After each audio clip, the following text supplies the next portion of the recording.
भूतिया हवेली की रहस्यमयी घटना। एक छोटे से गांव के पास एक पुरानी और वीरान हवेली खड़ी थी, जिसे लोग भूतिया हवेली कहते थे।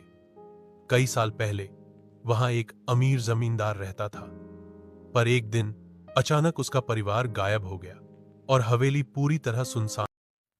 भूतिया हवेली की रहस्यमयी घटना। एक छोटे से गांव के पास एक पुरानी और वीरान हवेली खड़ी थी, जिसे लोग भूतिया हवेली कहते थे।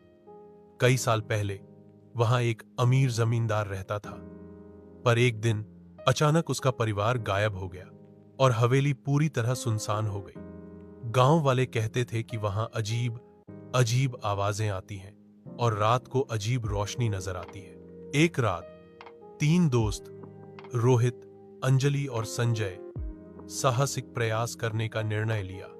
उन्होंने कहा, चलो देखेंगे क्या सच में यह हवेली भूतिया है।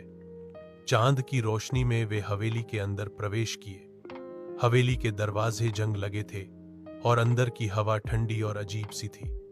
दीवारों पर पुरानी तस्वीरें टंगी थीं, जिनमें जमींदार का परिवार मुस्कुरा रहा था।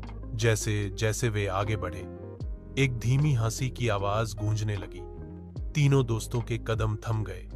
अचानक कैमरा का लाइट बंद हो गया। संजय ने हिम्मत करके पूछा, कौन है? एक गूढ़ आवाज आई, तुम यहां क्यों आए हो? डर के बावजूद अंजलि बोली, हम सच जानने आए हैं। कुछ सेकंड की चुप्पी के बाद हवेली में हल्की कंपन हुई। एक तस्वीर की आंखें चमक उठीं। अचानक तेज रोशनी चमकी और तीनों बेहोश हो गए। जब वे होश में आए तो वे हवेली के बाहर खड़े थे। हवेली अब बस एक पुरानी खंडहर बन चुकी थी। कैमरा में केवल एक धुंधली तस्वीर थी, एक डरावना चेहरा। गांव लौटते समय तीनों की धड़कनें तेज थीं, पर उन्हें एहसास था कि उस हवेली का रहस्य अब कभी नहीं खुल पाएगा।